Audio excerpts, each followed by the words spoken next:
Good evening. Today is August 28, 2025. At nandito pa rin tayo sa Hong Kong. Teka lang, ipikasin una tayo para makabangon pa tayo bukas. Anong bang ganap ngayon? Hindi sila nag-dinner dito kaya 9 pa lang tapos na ako magtrabaho, nakaligo na ako. Tapos nakapatuyo na ako ng buhok, nakapaggupit pa ako ng kuko. At kanina ko lang napansin, grabe maglagas yung buhok ko, no? Ako lang ba yung ganun? Ako lang ba yung ganun sa abroad? Yung grabe maglagas yung buhok tapos walang pera, kulang sa tulog. Walat pa yung labi ko. Ako lang ba yung ganun? Comment nga kayo kung ganun din kayo. Walang pera, naglalagas yung buhok, kulang sa tulog. Malapit na akong sumahod kaya medyo masaya ako. Pero ngayong araw sobrang okay lang. Lumabas kami ng bata. Tapos natatawa ako sa kanya kasi sabi niya excited daw siyang pumunta sa mall. Sabi ko, itlog lang bibili natin, wala tayong pera. Sabi ko gano'n. Sabi niya, hindi tayo bibili ng pagkain, ng banana. Sabi ko, hindi, kasi wala tayong pera. Wala akong pera. Nung huling labas kasi namin, bumili akong biscuit tsaka ng saging ko. Tapos binigyan ko siyang biscuit, binigyan ko siyang banana, isang peraso. Ang saya-saya niya noon. Tapos akala niya ganun ulit. Wala na akong pera. Parang 5 na lang ata, HKD yung natira sa akin. Eh, sahod ko naman na sa Tuesday. Tapos may bigas pa naman ako doon, may ulam pa naman ako doon. Kaya sabi ko, may biscuit pa ako doon. Sabi ko, hindi ko muna ititreat yung bata. Wala naman ako makitang tagwa 1 HKD. So, sabi niya pa nang naglalaad kami, I'm so excited. I love you, Cheche. Sabi niya ganun sa akin. Love niya daw ako. Pagdating doon, sabi niya, hindi tayo bibili ng banana. Sabi ko, hindi, wala tayong pera. Tapos pag uwi namin dito, sabi niya sa akin, Cheche, it's okay. Sabi niya gano'n. Kasi nakasimangot ako. Pagod talaga ako. Parang ang dami ko kasi ginawa maghapon. Eh, hindi kasi sila dito nag-dinner. So, nilimisan ko talaga yung mga dapat linisan. Hindi kami naglaro. Hindi ko siya pinapansin. Kilos lang ako ng kilos. Tapos nagagalit siya sa akin. Pero nung itong gabi na, syempre wala na akong mabubuting-ting. Gabi na, pagod na rin ako. Naglaro na kami. Kami ng doktor. Tapos, sabi niya sa akin pag uwi namin, sabi niya, Cheche, kakain akong biskuit. Sabi niya gano'n. Sabi ko, okay. Sabi niya, kumain ka din ng pagkain mo. Sabi niya gano'n, kumain ka din dito sa tabi ko. Kasi gano'n ako madalas sa kanya. Kapag kumakain siya, sinasabayan ko na siya kumain. Kaya niya naman kumain mag-isa. Pero pag bandang dulo, susubuan ko na kasi ang dami niya ng kwento. Hindi na siya nakakain. Pero masaya siya pag gano'n, pag magsabay kami magkain. Tapos nakakatipid din ako sa oras. Siyempre, nakakakain na rin ako sa oras ng kain niya, gano'n. Pero pag andito yung magulang niya, hindi ko yung nagagawa. Pag kaming dalawa lang, kahit makita ko sa camera, hindi naman nila ako sinasabay. Tapos, kanina sabi niya, kain ka sa tabi ko. Sabi ko, busog pa naman ako noon. Sabi ko, ayoko. Sabi niya, why? You don't have food? You don't have money? Sabi niya gano'n. We don't have money. Sabi ko, yes, I'm poor. Sabi ko gano'n. Sabi niya, it's okay, Cheche. Tapos, natatawa ko sa kanya, mga gano'n, napaka-inosente. 4 na taon ata siya, or 3 years old. Tapos kanina, umuwi yung papa niya, alas 8 na. Naglalaro kasi kami, natatawa rin ako sa kanya kasi sabi niya may multo daw dito. Bigla siyang natatakot. Pag napapatingin siya dito sa bandang hallway, natatakot din tuloy ako. Sabi niya, there's a monster in your room, green eyes daw. Bigla siyang nanginginig, natatakot ako ng ganun. Parang takot talaga yung expression niya. Kaya, rin ako, nininebus din ako. Sabi ko, dito tayo sa sulok. Sabi ko, ganun. Ilang beses niya na yung ginawa. Tapos nung one time, siguro mga 4 days pa lang ako nandito. Yung lahat ng laruan niya, nung araw na yun, kami lang dalawa dito sa bahay. Binuksan niya yung mga tumutunog, pinakita niya sa akin, di hinayaan ko na mga bandang gabi, alas 6, alas 7 ata yun. Yung isa, yung drum set. Pag pinukpok mo kasi yun, tutunog siya. Putik nung gabi na yun, kusang tumutunog, walang pumupukpok, ulit-ulit tumutunog. Tapos, never pa rin naulit isang buwan at kalahati na ako. Hindi na siya ulit na ulit. Yung gabi lang na yun, napaulit-ulit siyang tumutunog kahit walang pumupukpok. Tapos, inoff ko na siya. Tapos maya-maya nilaro ulit ng bata. Kahit walang pumipindot, tumutunog. Ngayon, kahit maghapon siya naka-on, hindi siya tumutunog hanggat di mo gagalawin. Natakot ako. Tapos sasabayan pa ng bata na sasabihin niya may monster daw siya nakikita. Lalo pag mga dapit hapon, ganyan, bigla-bigla yun, there's a monster in my room. Kung hindi sa kwarto ko, sasabihin niya sa kwarto nila. Tapos sasabihin niya minsan, yung talagang takot yung itsura niya, kaya nadadala ako natatakot din ako. Tapos ayun, kanina naabutan kami ng papa niya, nandun kami sa sulok ng parte ng bahay. Pagpasok ng papa niya, sabi ng amo niyang lalaki, ng amo kong lalaki, kung kumain na daw ako, tapos kung gusto ko daw magpabili sa kanya ng food. Parang hindi, kung tinatanong niya kung nagluto ako ng food, ganun. Tapos kung gusto ko daw bilihan niya ako, parang ganun. Sabi ko, no need na sir, nagluto ako ng akin. Sabi ko, pero hindi pa ako makain. Pero si Ashley tapos na kumain. Sabi niya, okay, kumain ka na. Tapos sabi sa akin ng bata, binulungan ako agad, ginanyan yung mukha ko. Sabi niya, magpabili ka na ng pagkain kay papa. Sabi niya, let him buy food for you. Don't cook. Sabi niya ganun. Sabi ko, I already cook my food. Sabi ko ganun. No. Sabi niya, bigla siyang tumakbo sa papa niya. Nag-Chinese sila. Tapos sabi nung papa nakapagluto na nga daw si Cheche ng food. Sabi niya gano'n. Cheche is ate. Sabi niya, nakapagluto na nga daw ng food si Cheche. Sabi niya gano'n. Sabi niya, no. Sabi niya gano'n. Sabi ko, sir, I will eat na. Gusto niya maglaro pa kami. Pinapabili niya yung papa niya ng pagkain para makapaglaro pa kami. Sabi ko, may pagkain na ako. Kakain na nga lang ako. Kaya yun, ang aga ko natapos mag-work. Medyo pagod, pero ang ganda ng araw na to, napaka-productive. At saka yun, ang palpa ko lang today is hindi ko agad nasabi sa amo ko na wala ng market money. Kagabi ko pa naisip yun. Tapos ewan ko, ba't nakalimutan ko din, ang gaga ko din pag naiisip ko kasi, feeling ko natapos ko na siyang gawin. Kaya mamaya hanggang sa nakalimutan ko na, hanggang umaga nakaalis. Naalala ko yun nung mga 9 na. Sabi ko, ano bang gagawin ko ngayong araw? Ay, magmamarket. Tapos pagtingin ko sa wallet, 20 na lang yung laman ng market money nila. Tapos yun, nag-chat ako sa kanya. Sabi niya, it's okay tomorrow. Ngayon, bukas daw, makakalabas daw kami ng bata ulit. Tapos, kaming dalawa lang. Or baka kasama yung lola. Tapos sabi niya, sabi ko, madam, I'm sorry, I forgot. Sabi niya, it's okay. Feeling ko mali ko talaga yun. Pero sa kanya wala naman siya masyadong pake. Sa bagay, may mga stocks naman. So far, okay. Ito, okay sa okay kasi pasahod na ako Okay talaga. Pero, so far, ang birthday ko dito is, itong September natin mahuhudyatan. Kasi, dun na yung totoong schedule ng pasok niya buong taon na yun.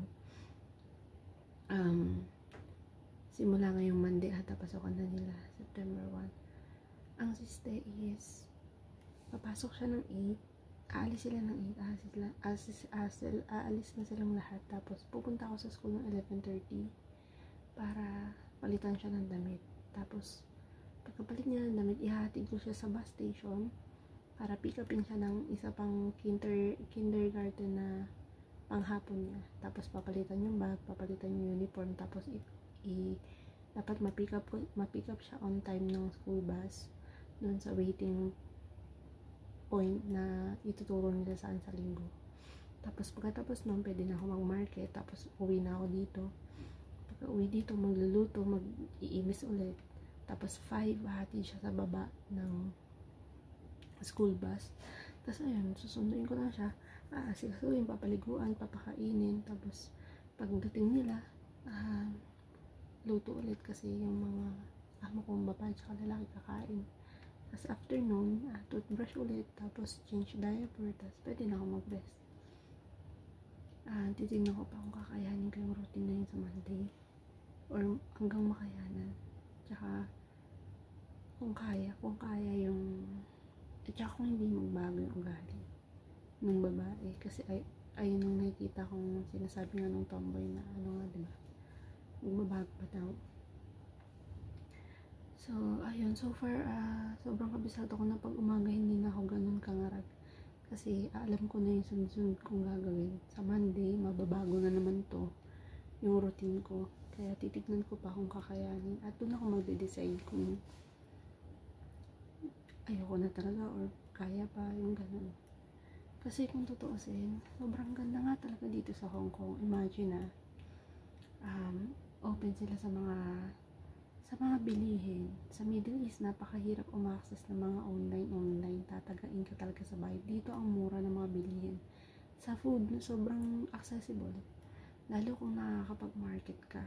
Kung hindi ka man nakakapag-market, may day off ka. Ang nakikita ko lang laging problema dito is yung amo at alaga, yung working time.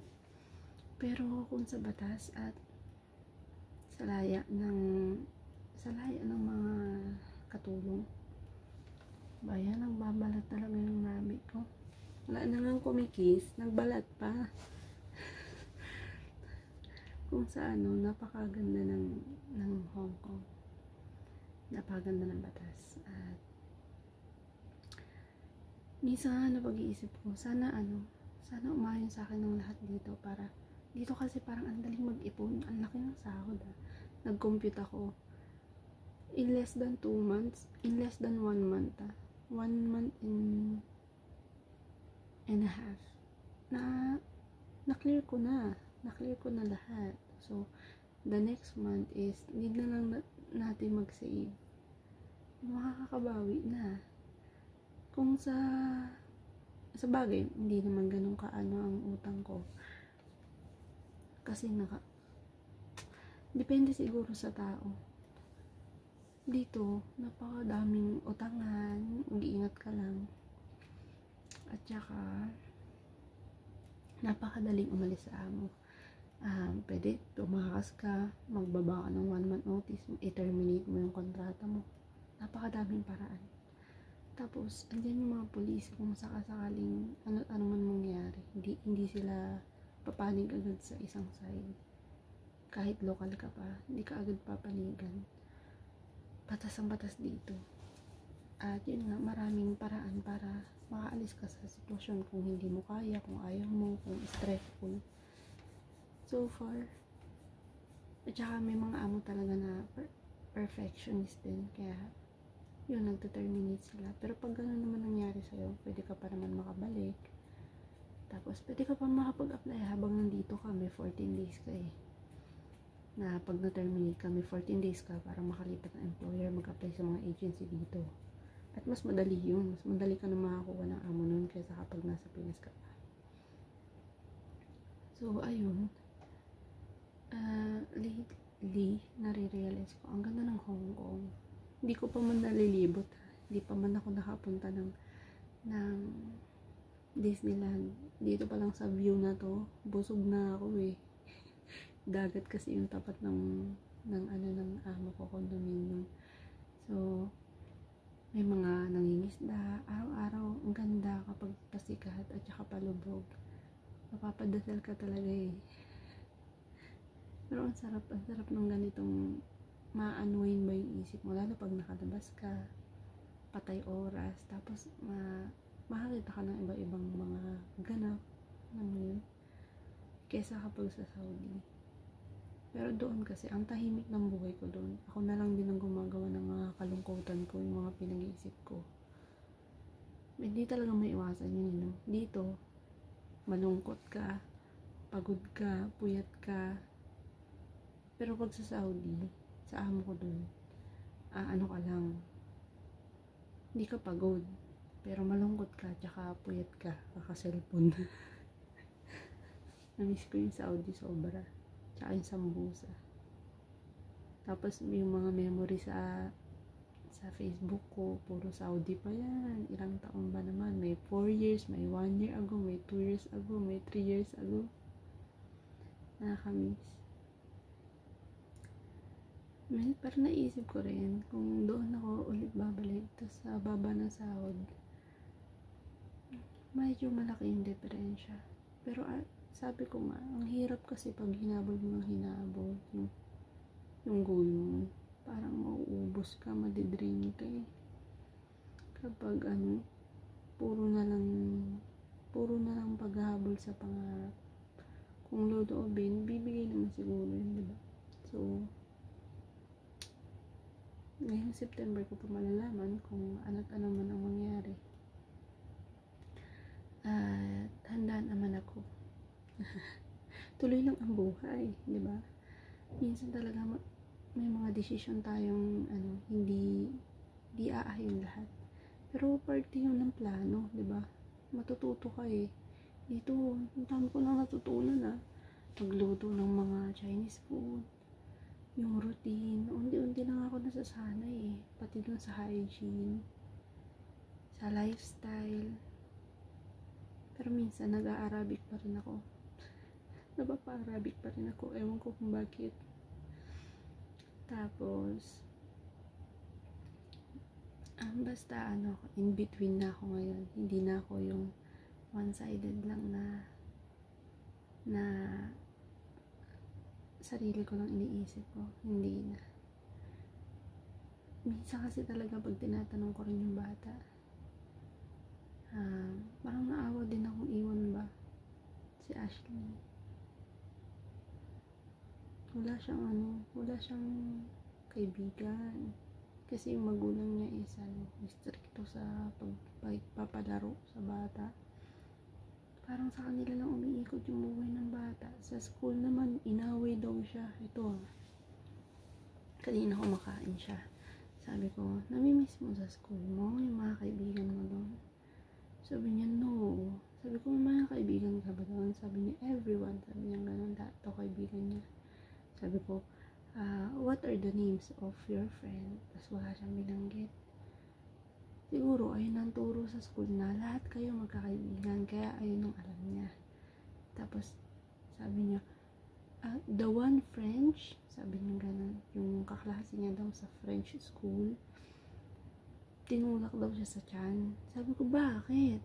Sabi ko, why? Sabi niya, they are laughing about my tummy. Sabi niya ganun. Sabi ko, why did they push you?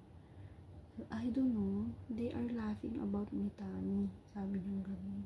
Kasi pag bulog siya, medyo malaki talaga yung tiyan niya. May mga damit siyang fit. Baka ayun yung suot niya. Pinagtatawanan daw yung tiyan niya, tapos tinulak siya. Sabi ko, what did you do? Did you cry? Sabi niya, yes. Sabi ko, you didn't tell me on that same day? Sabi ko ganun. Sabi ko, siguro mga nakaraan linggo yung nangyari. You didn't tell me on that same day. Ngayon niya lang naalala. 2 weeks na siya nagbabakasyon. Sabi niya sa akin, I cry a little bit because it hurts. Sabi niya nga, masakit na yung pagkakatulak sa tiyan niya. Tapos sabi ko, next time mangyari yan sa'yo, sabihin mo agad sa akin Sabi ko gano'n.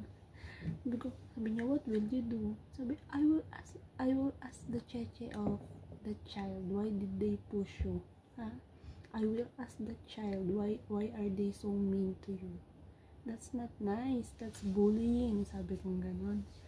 Sabi ko, baka ginagawa mo yan sa school. Sabi ko gano'n. Sabi niya, no, I'm not. Sabi niya, no, I'm not. Sabi niya gano'n. Sabi ko, kapag ginawa yan ulit sa'yo ng kalaro mo, or katapat mo, or kaklase mo, sabihin mo agad sa cheche nyo sa school kasi meron silang cheche dun sa room.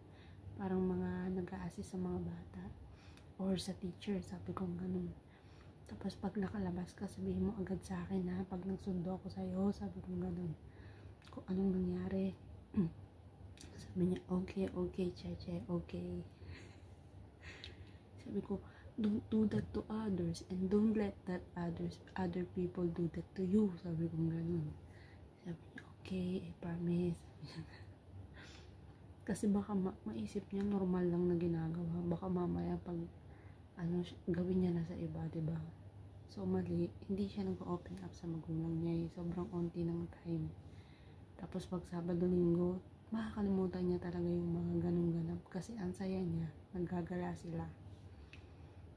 Pag dito sa bahay, nakakapag-deep talk kami. Pag dumating naman na yung mga magulang niya, wala na. Yung focus niya nasa TV na. Naisip ko rin, nakakaawang iwan yung bata. Pero, kung ano man mangyari, life goes on, diba? Pero tayo in between na ngayon. At ngayong September natin, huhudyatan ang ating kalungkutan. Hindi kasi pwedeng malungkot ka na nga, mahirap ka pa. Hindi kasi pwedeng ganun. Pwede naman kasing malungkot, pero may pera, diba? Bahala na. Tansyahin pa natin. At saka, update na lang. Ayun lang, sana masaya rin ang araw niyo at naging blessed din tong araw sa inyo. Good night!